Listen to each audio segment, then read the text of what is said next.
Hi hello. ഇന്ന് എന്നും ഇടുന്ന വീഡിയോയിൽ നിന്ന് ഡിഫറെൻ്റ് ആയിട്ട് ഞാൻ തന്നെ ലൈവായിട്ട് വന്നൊരു വീഡിയോ ചെയ്യാമെന്ന് വിചാരിച്ചു. അപ്പോൾ ദേ എൻ്റെ കഴുത്തിൽ കിടക്കുന്ന ഈ ഒരു മാലയാണ് ഇന്നത്തെ നമ്മുടെ സാധനം. ഇതൊന്ന് പുതിയ ഐറ്റം അല്ല, ഞാൻ റീസ്റ്റോക്ക് ചെയ്തതാണ്. എനിക്ക് ഓണത്തിന് ഏറ്റവും കൂടുതൽ ഡിമാൻഡ് ഉണ്ടായിരുന്ന, എൻക്വയറി ഉണ്ടായിരുന്ന ഒരു സംഭവമാണിത്. അപ്പോൾ ഈ ഇ ഡി സ്റ്റോണിൽ വരുന്ന നല്ല നാഗപടത്തിൻ്റെ ഒരു നെക്ക് പീസ് ഞാൻ വെയർ ചെയ്തിരിക്കുന്നുണ്ട്. ഞാൻ എൻ്റെ ഗോൾഡ് ചെയിൻ്റെ കൂടെയാണ് ഞാനിത് വെയർ ചെയ്തിരിക്കുന്നത്.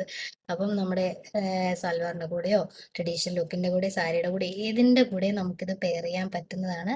അപ്പോൾ ഇഷ്ടപ്പെട്ടവരുണ്ടെങ്കിൽ വേഗം ഡി എം ചെയ്യുക. ഇതിൻ്റെ രണ്ട് കളർ ഉണ്ട്. നമുക്കിത് ഈ റൂബി കളർ ഉണ്ട്, ഇതാ ഗ്രീൻ ഉണ്ട്. ഇതിൻ്റെ ഇയറിങ്സ് വരുന്നത് ഇതാണ് കേട്ടോ. ഇയറിങ്സ് ഇങ്ങനെയാണ് വരുന്നത്. പിന്നെന്താ, ഇതിൻ്റെ കൂടെ നമുക്ക് ബാക്ക് ഡോറി ഞങ്ങൾ ഓൾറെഡി വെക്കുന്നുണ്ട് ഫ്രീ ആയിട്ട്. പിന്നെ അതല്ല, നിങ്ങൾക്ക് ചെയിൻ ആണ് ഇഷ്ടം എന്നുണ്ടെങ്കിൽ ഇത് ഇതുപോലുള്ള ചെയിൻ അവൈലബിൾ ആക്കിയിട്ടുണ്ട്. അപ്പോൾ അത് എക്സ്ട്രാ നിങ്ങൾക്ക് പേയ്മെൻറ്റ് ഉണ്ടാവും. അപ്പോൾ അങ്ങനെ വേണമെങ്കിൽ ഓർഡർ ചെയ്യാവുന്നതാണ്. അപ്പോൾ ഇഷ്ടപ്പെട്ടവരുണ്ടെങ്കിൽ വേഗം DM ചെയ്യാം.